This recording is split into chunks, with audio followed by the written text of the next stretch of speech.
Genesis chapter 22. And it came to pass after these things, that God did tempt Abraham, and said unto him, Abraham. And he said, Behold, here I am. And he said, Take now thy son, thine only son Isaac, whom thou lovest, and get thee into the land of Moriah, and offer him there for a burnt offering upon one of the mountains which I will tell thee of.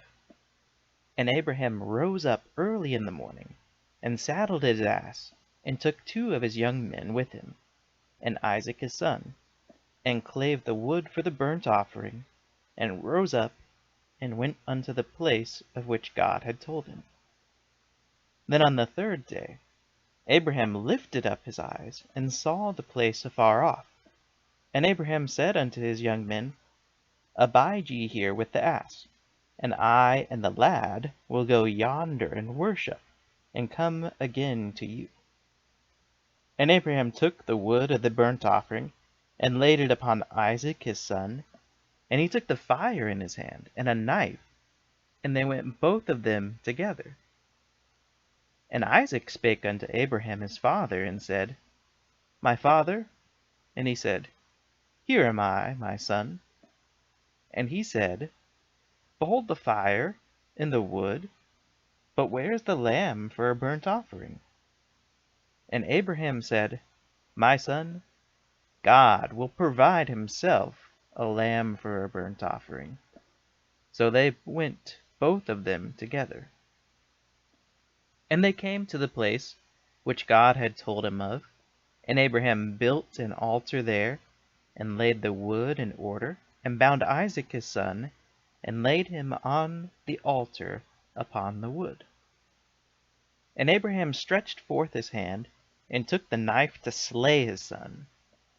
And the angel of the Lord called unto him out of heaven, and said, Abraham, Abraham. And he said, Here am I. And he said, Lay not thine hand upon the lad, neither do thou anything unto him. For now I know that thou fearest God, seeing thou hast not withheld thy son, thine only son, from me.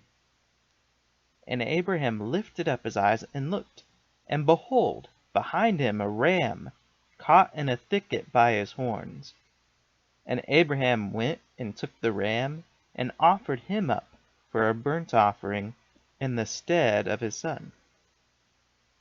And Abraham called the name of that place Jehovah-Jireh, as it is said to this day, In the mount of the Lord it shall be seen. And the angel of the Lord called unto Abraham out of heaven the 2nd time, and said, By myself have I sworn, saith the Lord, for because thou hast done this thing, and hast not withheld thy son, thine only son, that in blessing I will bless thee, and in multiplying I will multiply thy seed as the stars of the heaven, and as the sand which is upon the sea shore. And thy seed shall possess the gate of his enemies. And in thy seed shall all the nations of the earth be blessed, because thou hast obeyed my voice. So Abraham returned unto his young men, and they rose up and went together to Beersheba. And Abraham dwelt at Beersheba. And it came to pass after these things, that it was told Abraham, saying, Behold, Milcah, she hath also borne children unto thy brother Nahor. Huz, his firstborn, and Buz, his brother, and Kemuel, the father of Aram, and Chesed, and Hazah, and Pildash, and Jidlaph, and Bethuel. And Bethuel begat Rebekah. These 8 Milcah did bear to Nahor, Abraham's brother. And his concubine, whose name was Reumah, she bare also Tebah, and Gaham, and Thahash, and Maachah.